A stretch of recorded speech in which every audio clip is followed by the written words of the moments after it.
The 2025 FIDE World Cup has just concluded, and with that, the qualification spots for the 2026 candidates have essentially been taken. 2,795 rated Fabiano Caruana qualified for the candidates through the 2024 FIDE circuit after scoring 130 points, with Andrey Esipenko missing out on just 124. 2,760 rated Anish Giri will join Fabiano after winning the 2025 Grand Swiss on 8 points. Additionally, 2,678 rated Matthias Blübaum will also play after placing second in the Grand Swiss on 7.5 points. 2,725 rated Javokhir Sindarov has recently qualified by winning the FIDE World Cup, with 2,754 rated Wei Yi and 2,690 rated Andrey Esipenko joining him after placing second and third in the same tournament. The qualification spot for the 2025 FIDE circuit is technically not sealed, but you can bank on 2,760 rated Rameshbabu Pragg qualifying on 107 points. The qualification spot for the highest average rating is almost certain to go to 2,810 rated Hikaru Nakamura, who has consistently been either second or third ranked in the world.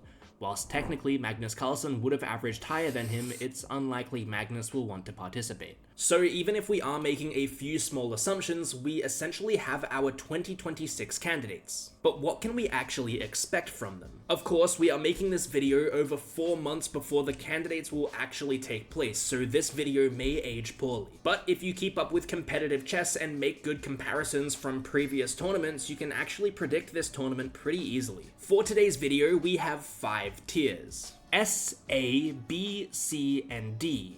S meaning they're my favorite to win the tournament, and D meaning I give them no chance. Of course, if anyone does go into the D or C tiers, it absolutely does not mean that they're a bad chess player. Everyone who qualified for this tournament absolutely deserves to be here. But at the end of the day, there are going to be favorites, dark horses, and players who are written off entirely. So with that being said, let's jump straight into the tier list. It is undeniable that Matthias Blübaum had a fantastic Grand Swiss tournament. He absolutely deserves to be in the candidates tournament as a result of that, but it's also undeniable that he's not going to set the tournament alight. His Grand Swiss run was truly incredible, notably winning against Andrey Esipenko, who was unlucky not to qualify for the candidates, and also winning against Pragg, who did qualify for the tournament. He also got notable draws against Alireza Firouzja, Vincent Kaymer, Nodebek Abdusatorov, and Nihal Sarin, all players historically averaging well over 2,700 elo. Whilst this was a fantastic tournament in its own right, I simply refuse to let one tournament blind me from a relatively unconvincing catalogue of results in and around this monstrous Grand Swiss performance. In the month prior, in the Akiba Rubinstein Chess Festival round robin, whilst Matthias did go undefeated, he won only twice, drawing 7 times. The wins were against 2,571 rated Pavel Teklov and 2,663 rated Michael Adams. Whilst these wins are against fairly strong opponents, his 7 draws in this tournament were against an average rated opponent of 2,636 elo. Blübaum's failure to dominate players in this elo range leads me to believe he won't be able to do it in the candidates either, where the stakes will be a lot higher and the opponents will be a lot stronger. His performance in the European Teams Championship left more to be desired too. I won't list off all the results, but I'll put a screenshot on screen of his performance. These results just don't look like they're from a player who's going to cause problems at the next candidates. With all this being said, I do think that Blübaum is going to be a solid candidates player. I think he's going to be a difficult player to get past, and he will get some draws against some of the top players in the tournament. However, I just can't see him winning many games, and I think he'll finish towards the bottom of the overall standings, putting him in the C tier. ChessMind.AI. ChessMind.AI is a next-generation AI-powered chess improvement platform who also happens to be the sponsor of today's video. Not only does ChessMind have completely free puzzles, but they also have a wide range of courses you can select from for less than $5 per month. All of the courses are handcrafted by Chilean Grandmaster Mauricio Flores and are designed to make you a master of any opening variation in around an hour. They perfectly balance top quality theory with ease of learning to take the boring out of any study. Once you've completed these opening courses, you can either play puzzles deriving from said opening, or dive into their AI integrations which quiz your knowledge on what you just learned. The AI acts as a replacement for a coach, asking you to find characteristics of certain positions and explain the advantages and disadvantages. You can check out ChessMind.AI with my link in the description, where you can get 30% off your subscription. For all these reasons, I think it's pretty obvious that ChessMind belongs in the S tier, no questions asked. The World Cup qualification method, excluding Fabiano Caruana in 2024, has not exactly championed the greatest legacy of performances in recent history, with Nihat Abasov scoring just 3.5 out of 14 points at the most recent candidates, which is the lowest score out of any candidates in the 8-player format. In the 2022 candidates, 2021 World Cup winner Jan-Krzysztof Duda finished joint last with 5.5 out of 14 points. In the same year, however, World Cup runner-up Sergei Karyakin was disqualified. In the 2020 candidates, 2019 World Cup winner Timur Rajabov withdrew from the candidates, and runner-up Ding Liren finished joint 5th place on 7 out of 14. In the 2018 candidates, 2017 World Cup winner Levon Aranyan finished dead last on 4.5 out of 14 points, whilst runner-up Ding Liren charged on to 7.5 out of 14, coming in 4th. So if we're looking historically, if the past winners of the FIDE World Cup seem to struggle at the candidates, I don't hold high hopes for Andrey Esipenko. But of course, we can look through his recent form to see how he might fare at the candidates. His most recent tournament in the Super Final Men's Championship in Moscow, despite going undefeated, left a lot to be desired, after drawing 10 games against opponents with an average rating of 2,573. with his only win coming against 2,643 rated Vladimir Malakov. Esipenko also had a fairly strong Grand Swiss campaign, scoring 7 out of 11 overall. To be completely honest, this tournament was his most impressive when looking in correlation to how the candidates will be played. However, in all of his games, there's an absence of games played against the caliber of Grandmaster he'll be forced to play in the candidates, with the exception of his win against Jan Nepomniachtchi in the final round of the Grand Swiss. However, I tend to think that games played against fellow countrymen should be considered outliers due to the familiarity of your opponent. Whilst impressive, his World Cup campaign also isn't a great indicator of potential success, as Andrey's only decisive wins in the classical format came against Nihat Abasov and Nodibert Yakuboev. But against Idani, Kaimar, Grebnev, and Shankland, the games were decided through tiebreaks, which will obviously not occur in the candidates. So whilst I do think Esipenko is a very strong player, historically players who qualify through the World Cup don't perform too well. He's easily the weakest of the 3 that did qualify like this, so I think he belongs in the D tier. Javokhir Sindarov. This might be an unpopular opinion, but I feel that Sindarov is a combination of the good between Blübaum and Esipenko. Like Esipenko, Sindarov played a very respectable Grand Swiss, finishing on 6.5 out of 11 and going undefeated in the tournament.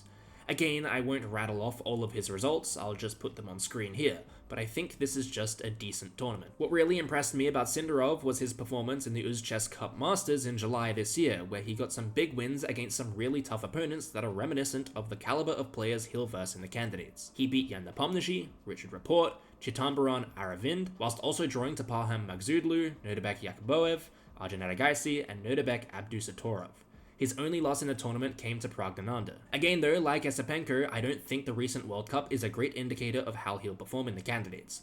Although he decisively beat Nikita Petrov, Nicholas Theodorou, and Frederick Svein, those are all Grandmasters that fall short of those he'll need to face in March next year. To be completely frank, I could have put these first 3 players all in the same tier, and if you did, I wouldn't blame you, there's not much separating them. But for some reason, Sindarov gives me B tier vibes. Also, if you look it up, Sindarov has also had his accounts banned on Lichess and Chess.com for cheating. To be completely transparent, he obviously hasn't been cheating over the board and probably did it a couple of times when he was 14 or 15. But we all saw how that dynamic can play on Grandmasters like it did with Hans Niemann and Magnus Carlsen. So if Sindarov gets off to a good start in the candidates, who knows what kind of mental games could play into his advantage. So to try and not be boring with this tier list and give some kind of reasoning behind my predictions, I'm going to put Sindarov into the B tier. Wei Yi. Wei Yi is another player who has qualified through the World Cup and another player who I think will have a lackluster tournament. Again, like the other 2, I'm essentially writing off his World Cup tournament as he beat Kasper Pjorin and Sam Sevian decisively in the classical portions. While Sevian is certainly the real deal, the sample size just isn't big enough to draw any conclusions from it. Wei Yi's most recent tournament outside of China and the World Cup comes in Norway Chess 2025, where he kind of just got walked all over by players clearly better than him. He scored 3.5 out of 11 in classical portions and finished dead last in the tournament as a whole, failing to register a single win. He also played in the Prague Chess Festival in April, where he scored a decent 5 out of 9.